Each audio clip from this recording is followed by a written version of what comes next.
Pernahkah kalian berpikir mengapa partai PDIP yang seringkali menerima hujatan dan sekaligus menjadi partai yang paling banyak hinaan dan ejekan di media sosial, tetap menjadi partai politik terkuat dan bahkan tidak pernah keluar dari 3 besar setelah berdirinya partai ini?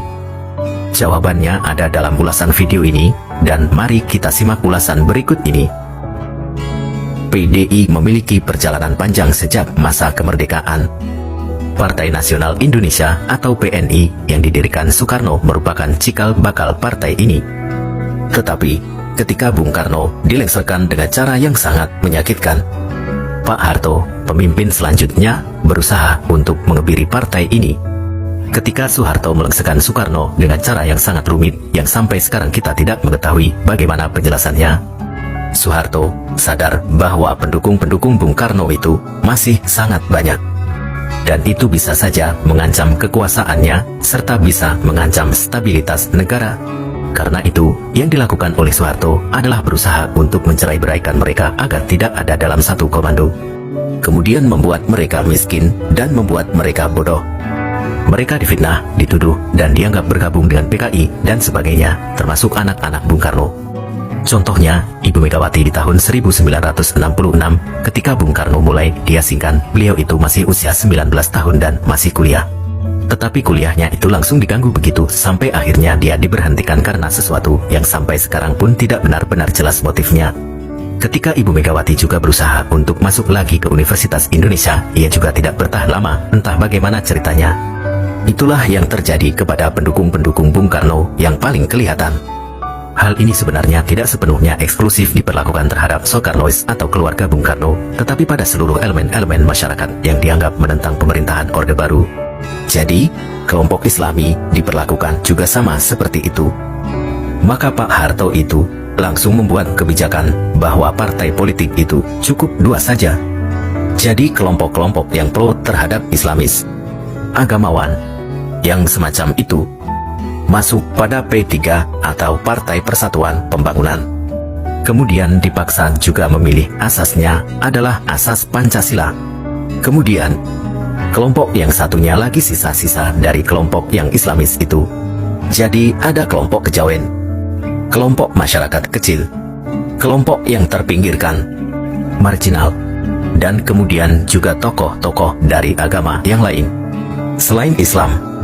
Semuanya dijejalkan pada satu partai yang namanya adalah Partai Demokrasi Indonesia. Nah, ini adalah embrio yang kemudian nanti akan benar-benar berpengaruh terhadap zaman reformasi.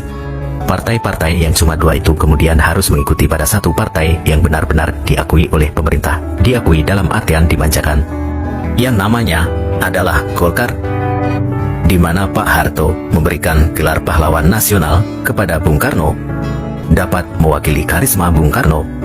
Tentu saja, Ibu Megawati pun tersingkirkan. Akhirnya, terjadi 2 kubu PDI yang saling berperang, dan situasinya semakin buruk pada saat itu. Sayangnya, tahun 1997 adalah awal dari akhir pemerintahan Orde Baru yang perlahan-lahan runtuh dan melemah. Karena interval antara pemilu tahun 1997 hingga 1999 hanya 2 tahun, masyarakat masih ingat betul bagaimana pemerintah menganiaya Megawati. Ibu Megawati dianggap sebagai sosok yang tersakiti dan mendapatkan simpati serta dianggap sebagai sosok yang inspiratif dan penuh perjuangan. Karena basis pemilihnya konsisten dan memiliki ideologi yang melekat pada dirinya. Setelah jatuhnya Orde Baru, pendukung PDIP tetap setia meskipun sering dihujat oleh oposisi. Hal ini karena PDIP memiliki 2 basis pemilih utama, masyarakat wong cilik dan kalangan abangan, yang merupakan mayoritas di Indonesia. PDIP tetap mendapatkan suara yang signifikan karena mayoritas ini adalah masyarakat yang umumnya tidak terlibat aktif di media sosial dan tidak terpengaruh oleh hujatan terhadap PDI di dunia maya. Mereka tetap memilih PDIP karena merasa diwakili oleh partai tersebut yang menjadi partai terkemuka sejak era Orde Baru hingga saat ini. Pada saat tokoh-tokoh partai Golkar terpecah menjadi tersegmentasi kembali mengikuti tokoh yang mendirikan partai-partai lainnya. Begitu juga dengan P3 yang terpecah menjadi beberapa partai seperti PKS, PEN, dan PKB. Tapi Soeharto yang sudah memimpin Indonesia selama 3 dekade. Meskipun Megawati tidak mengalahkan Pak Harto, tetapi beliau bisa survive di bawah gempuran Orde Baru tanpa logistik yang memadai. Sekarang, dengan kayanya pengalaman, melimpahnya logistik, dan matangnya mesin perang partai, siapa yang mampu mengalahkan partai tersebut? Apakah PDIP akan mengalami kekalahan di pemilu 2024 mendatang? Kita lihat bersama-sama. Terima kasih telah menonton video ini dan menyimak sejarah politik Indonesia yang kompleks. Ketika kita berbicara tentang masa depan politik Indonesia, satu hal yang pasti adalah perubahan akan terus berlanjut.